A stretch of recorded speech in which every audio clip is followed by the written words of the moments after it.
Welcome back to another video, and in this one we're going to do a mix breakdown of the Black Dahlia murder. What's up guys, I'm starting a new series here where we take our favorite mixes from our favorite bands and we break down the mixes to see if we can become better bedroom producers by studying pro mixes from our favorite groups. Alright, so we got the mix here. We are definitely checking out one of my favorite mixes of the modern era, which was mixed by Madston. Really great guy, has done a lot of great bands, and I use this particular mix all the time as a way to reference my own metal mixes because the bass on this mix is insane. It's so unreal on this mix.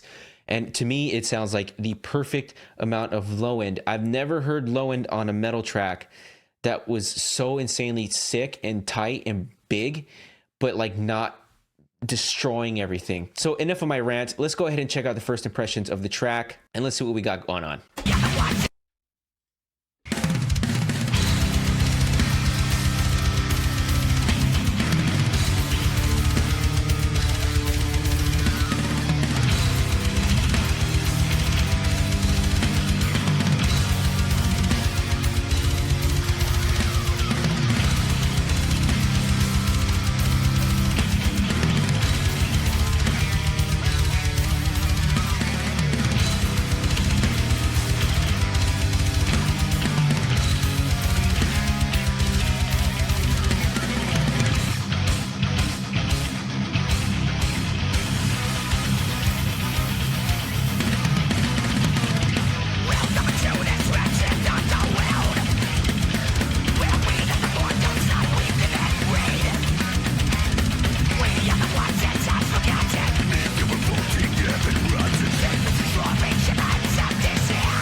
I mean, I literally have no complaints on that mix. It is perfect to me. I love how punchy those drums are, especially that kick drum and that snare.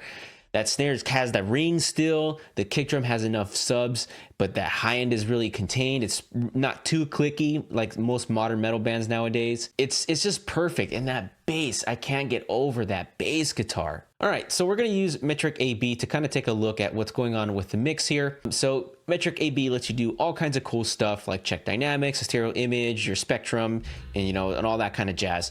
And the way I'm going to go ahead and look at it is starting with the spectrum. We're going to go ahead and just break up each frequency range and kind of just dissect what instruments are laying in the sub areas, the mids and the highs, and we can glean how they're kind of synergistically working with each other. And then, really pay attention to see where maybe one of your mixes might stack up against this. Like, does this mix have more low end in the kick drum, or is the bass below the kick and the kick is above the bass? Are the guitars lower in the low frequency spectrum than normal? Like I usually tend to cut around 80 hertz on guitars, but are we getting any information from the guitars at 60 hertz? Stuff like that. So let's go ahead and start with the subs. I always like to start with low end because low end was some of the hardest things I learned to mix with because I mixed strictly on headphones, that a lot of that was skewed. So I'm going to start with the low ends here, and that's going to cover everything between 10 hertz and 60 hertz.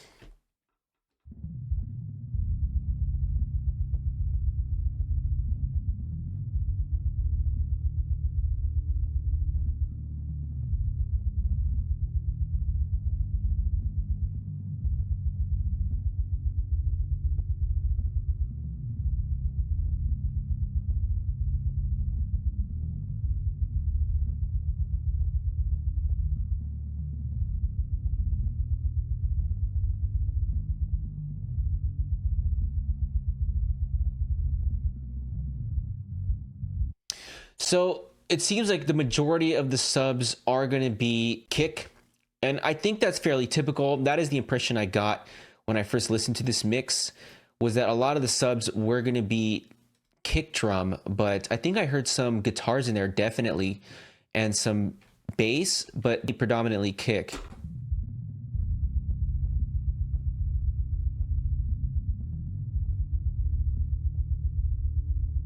Yeah, definitely predominantly kick. Let's jump over to the bass side. So now this is going to cover everything between 10 hertz and I think 250. And I think so we should start getting some snare and bass guitar information now jumping back in here.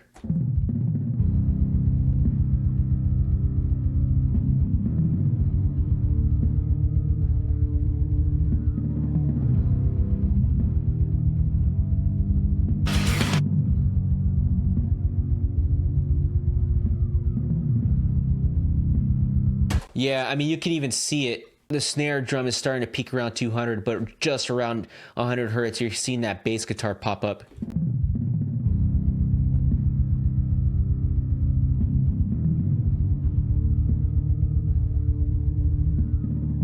Like right here is the snare, and then this area is like the bass guitar. So what is this range? 120? And some of the toms are right here too, around 150. But I mean, man, that's such a huge chunk of kick from like 60 and below. Everything is just kick. That's pretty cool. I mean, that is actually pretty typical for me as well. Kick is a lot of the time 60 hertz. Bass guitar is 80-ish to 100 hertz.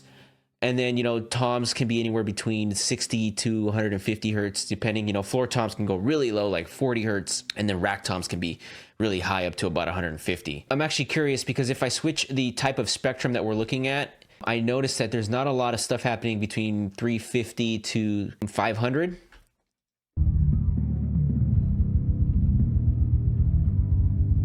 Yeah, there's like a dip right here.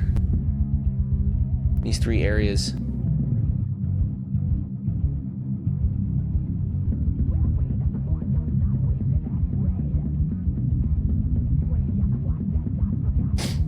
So there's definitely like a curve of a metal curve, you know, where a lot of those 450, 500 hertz areas are kind of being cut out. I'm curious as to what the low mid sound like, because that is kind of the area that is I'm seeing dipped out on that spectrum.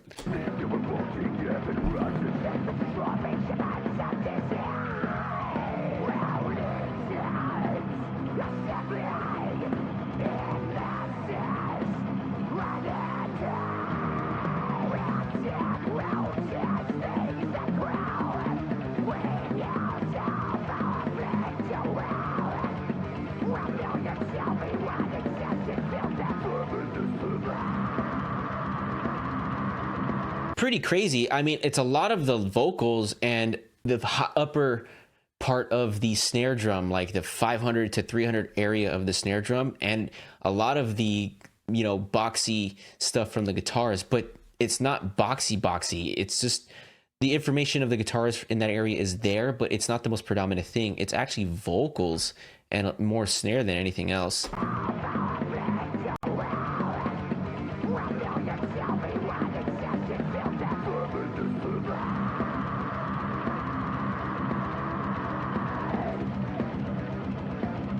That's really, really interesting. That is really, really interesting. Let's check out the mids. I have a feeling it's going to be pretty much guitar and vocals. Not a lot of cymbals.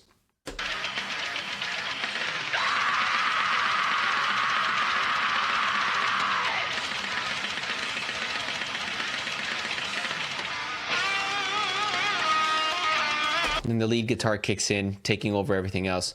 Yeah, it definitely sounds like mainly guitar, some of the upper mids of the vocals, and some of the upper mids of the snare drum. So that's really those kind of three things that I find I do a lot as well on mixes. Is I tend to boost a lot of 2K on snare and a lot of like 8 to 4K on snare. Vocals almost always have 4K in them. And then I don't really boost guitars. If I do, it's going to be anywhere between 2K and maybe 1K, but more often than not, it's going to be that 2K area. Let's go ahead and check that out again.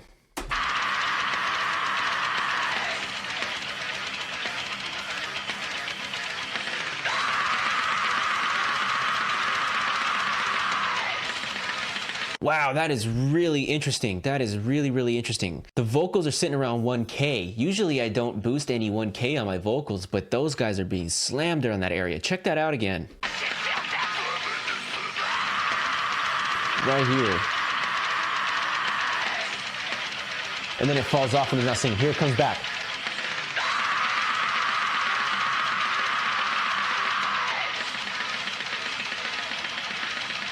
And I do love the vocal mix on this song too, so that's really cool. I may have to experiment with boosting around 1K on my vocals. I usually do 4K, 8K is usually where I'm boosting a lot of my vocals.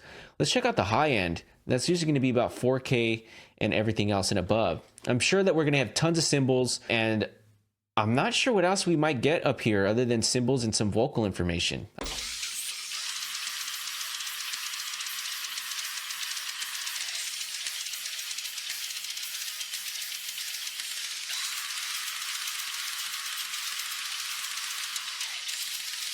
Okay, so like, yeah, that makes a lot of sense. I heard some toms in there, some upper tom, definitely tons of cymbals and vocals. And let's see if the solo comes out, because usually I'm cutting a lot of that out.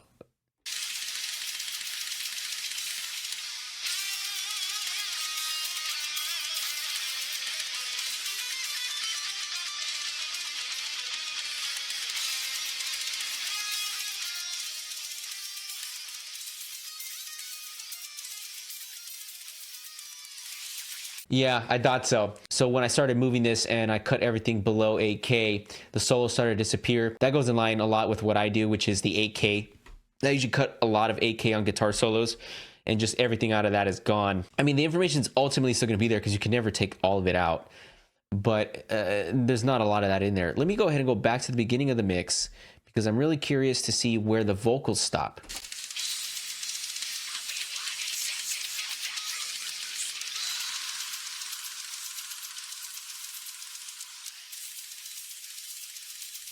Huh, around 8K too. That's really crazy. Let's see how kind of dynamics we got here. It looks pretty dynamic for a metal track. It doesn't look too limited. I mean, it's limited, clearly. You can tell it's a giant fucking block, but there is still peaks and valleys.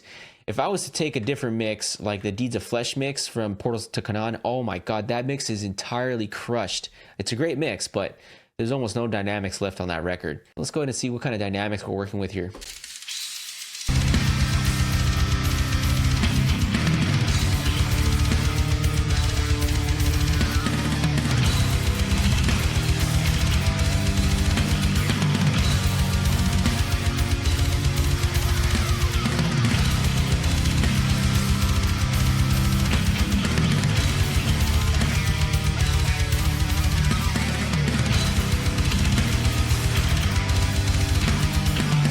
I mean, it looks pretty standard to me, you know, 7-ish LUFS. That's, you know, what you see a lot on the streaming services nowadays. Yeah, Spotify is a little different, but a lot of the time 7 is what I'm seeing. So that was really interesting. I mean, I did learn some things. I hope that you guys learned some things.